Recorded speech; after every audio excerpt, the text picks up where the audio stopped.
할렐루야, 주님의 은혜 안에서 평화 인사를 드립니다. 좋은 추수감사절 한 주간 보내고 계시지요. 비록 우리가 오늘은 함께 모여서 예배당에서 예배하지는 않지만 매주마다 3일 밤을 예배로 또 말씀으로 마무리하시는 교우들이 많으신 걸 알기에 이 시간, 길지 않은 시간에 하나님 말씀 함께 나누면서 그리고 우리가 각자 흩어진 곳에서 마음 다해 하나님을 예배하기 원합니다. 함께 예배의 시간, 말씀 묵상의 시간을 열며 나누고 싶은 기도는 도건일 목사님의 감사 기도입니다. 기도하는 마음으로 한번 들어봐 주세요. 주님, 감사절 저녁에, 원래 시에는 아침에 이렇게 돼 있습니다.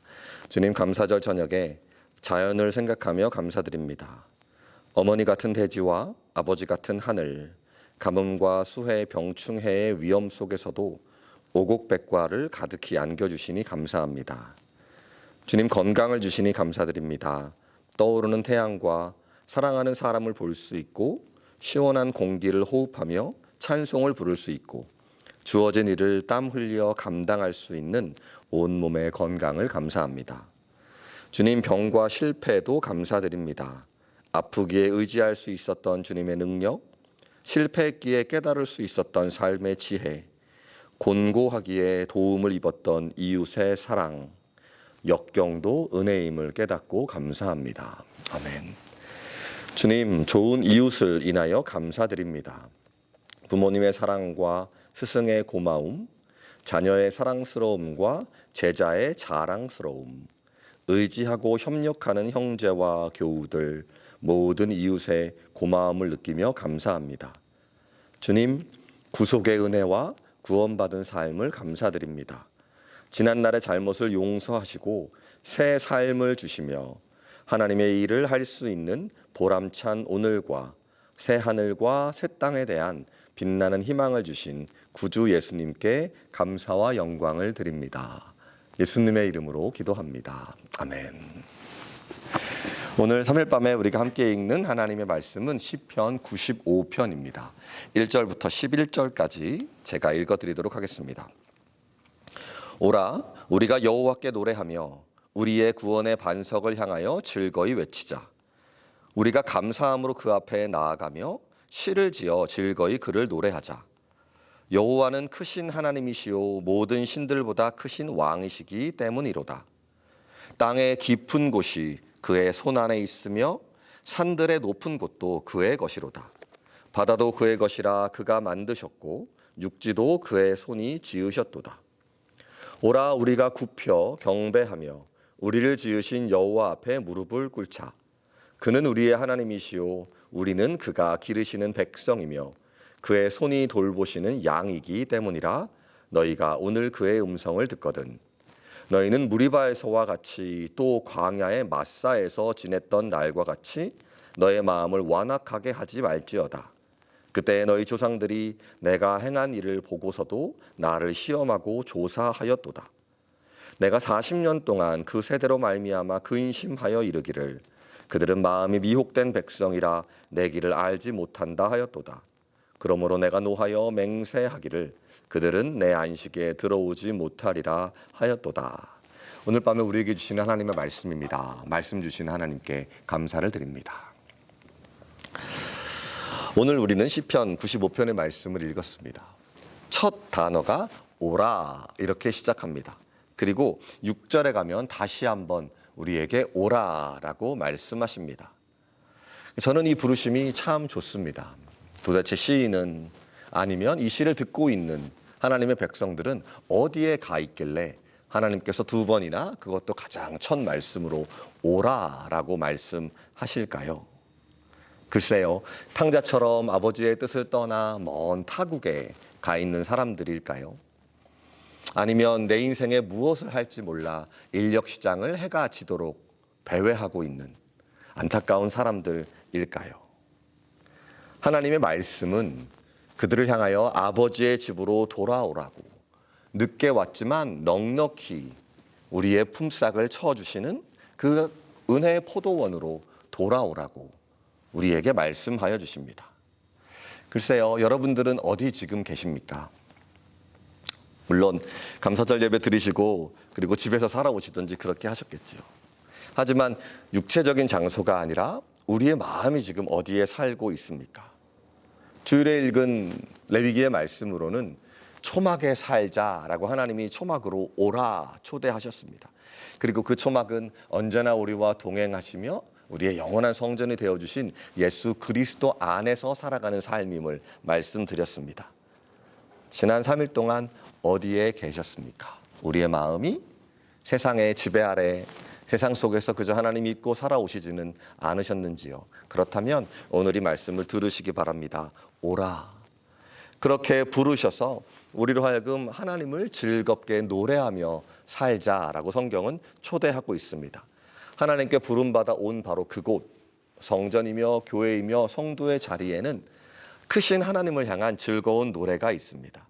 시인은요, 하나님을 구원의 반석이라고 표현합니다. 1절입니다. 우리의 구원의 반석을 향하여 즐거이 노래하자. 그리고요, 마치 나는 하나님을 구원의 반석이라고 표현했는데 당신은 어떻습니까?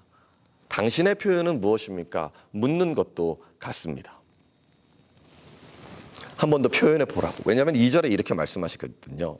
감사함으로 그 앞에 나와서 시를 지어보자고.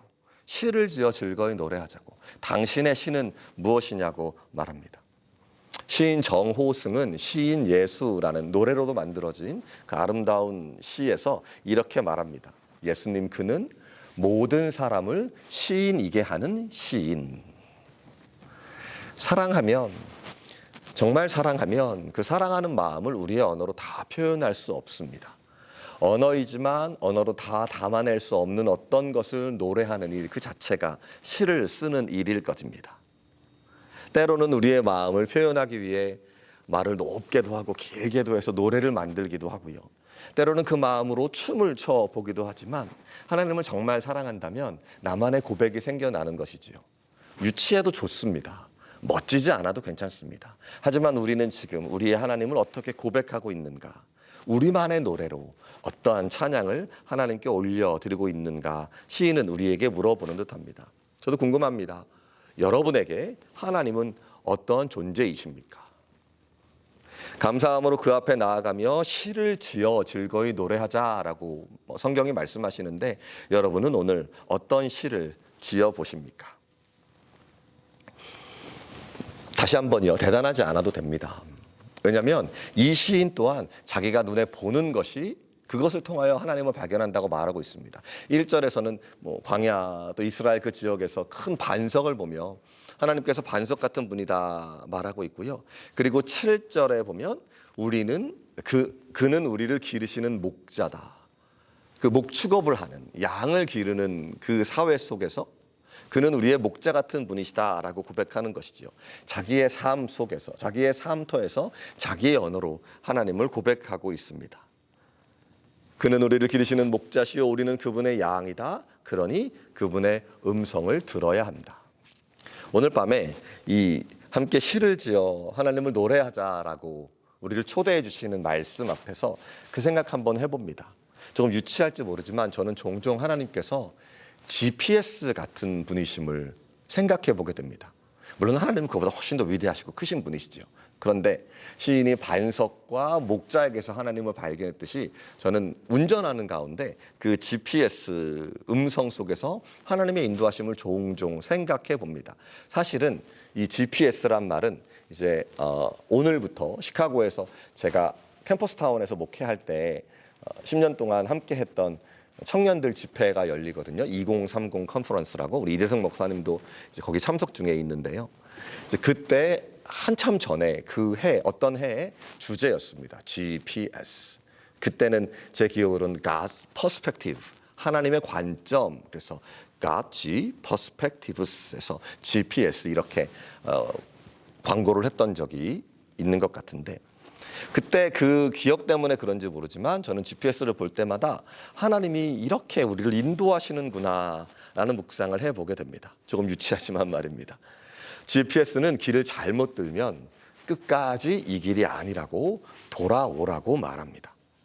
내가 길을 잘 안다고 생각하지만 저 위 인공위성의 자리에서 모든 상황을 보고 있는 그 GPS가 나의 갈 길을 나보다 훨씬 더 잘 알고 있는 것이지요. 그러니 물론 하나님은 GPS보다 훨씬 더 위대하신 분이지만요. 그러니 겸손하게 그 음성을 들을 일입니다. 글쎄요, 시인이 오늘날 살고 있었다면 목자 대신 이러한 묵상을 하지 않았을까 생각해 보지요. 이스라엘 백성에게도 마찬가지였습니다. 이집트에서 출애굽하였을 때 바로가 그 백성을 보낸 후에 블레셋 사람의 길이 가까웠지만 그들을 그리로 보내시지 않으셨습니다. 하나님께서는요. 돌아가더라도 광야길, 홍해의 광야길로 가게 하셨습니다. 성경은 이 백성들이 전쟁을 보면 뉘우쳐서 애굽으로 다시 돌아갈지 모르기 때문에 다 알고 계신 하나님께서 그들을 온전히 인도하셨다라고 말하고 있습니다. 신앙생활의 가장 큰 문제는 우리가 그분의 음성에 귀를 기울이느냐, 그리고 그 음성을 쫓아 따라가느냐, 그렇지 않느냐입니다. 그 옛날 팔레스타인 땅에서 하나님은 목자의 모습으로 우리에게 다가오셨다면 오늘 저에게 주님은 끊임없이 바른 길, 옳은 길, 좁지만 생명이 있는 그 길로 인도하시는 GPS와 같은 분이십니다. 내가 길을 잘 알아 하는 그 교만 내려놓아야 합니다. 음악이 차 안에 너무 시끄럽게, 세상 소리가 너무 시끄럽게 울려 퍼지면 누구도 GPS의 소리에 귀 기울일 수 없습니다. 오직 그분의 인도하심을 민감하게 듣고 말씀 속에 그 인도하심에 순종할 일입니다. GPS를 무시한 백성들의 이야기를 오늘 시인은 모두가 알고 있는 한 역사적 사건을 통해 들려주게 됩니다. 이스라엘 백성들이 무리바에 있었을 때, 그리고 그 광야에 있었을 때 그들의 마음이 완악해졌습니다. 광야에서 물이 떨어지자 하나님의 인도하심을 신뢰하지 못하고 모세와 다투게 됩니다. 그 완악함 때문에 10절에 보니까 주님께서는 40년 동안 그 세대를 보며 근심하십니다. 급기야는 11절에 보면 그 고집불통인 세대가 결국에는 약속의 땅 안식에 들어가지 못했다라고 고백하며 이 시가 마무리되게 됩니다. 그런데 흥미롭죠? 그렇게 완악한 백성임에도 불구하고 하나님은 그 백성들을 끝까지 포기하지 않으셨습니다. 약속의 땅에는 들어갈 수 없었지만 그 광야길에서 그들을 아기 새처럼 인도하여 주셔서 그들의 신발이 닳지 않게 하셨습니다.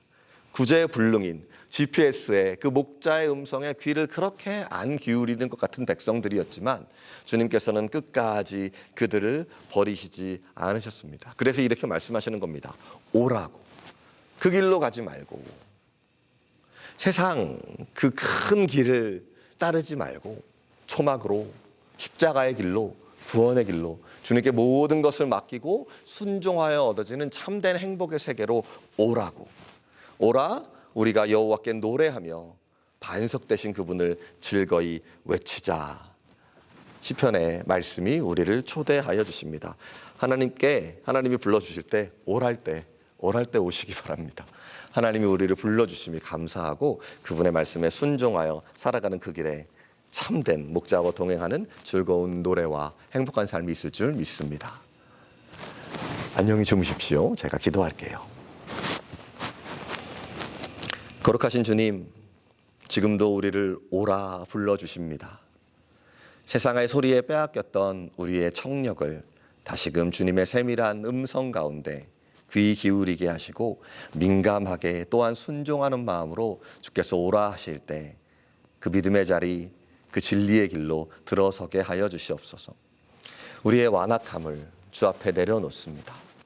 주님 용서하시고 그 긍휼하심으로 인하여 우리를 구원하여 주시옵소서. 구원하신 주님을 찬양합니다. 그리고 그 주님의 구원이 우리 삶에 온전히 더욱더 이루어지기를 소망합니다. 이제는 우리를 불러주셔서 예배자로 찬양하는 사람으로 살게 하시는 창조주 아버지의 놀라우신 사랑과 그렇게 불러주시기 위해 십자가의 고통을 다 감내하시고 부활하시사 우리의 모든 희망의 근거가 되신 주 예수 그리스도의 은혜와 오라 함께 걷자 말씀하시는 성령의 동행하심이 흩어져서 예배하는 우리 모든 사랑하는 성도들 위해 지금 당장 돌아와야 하는 우리의 이웃들 위해 이제로부터 오래도록 함께 하시기를 축원하옵나이다. 아멘.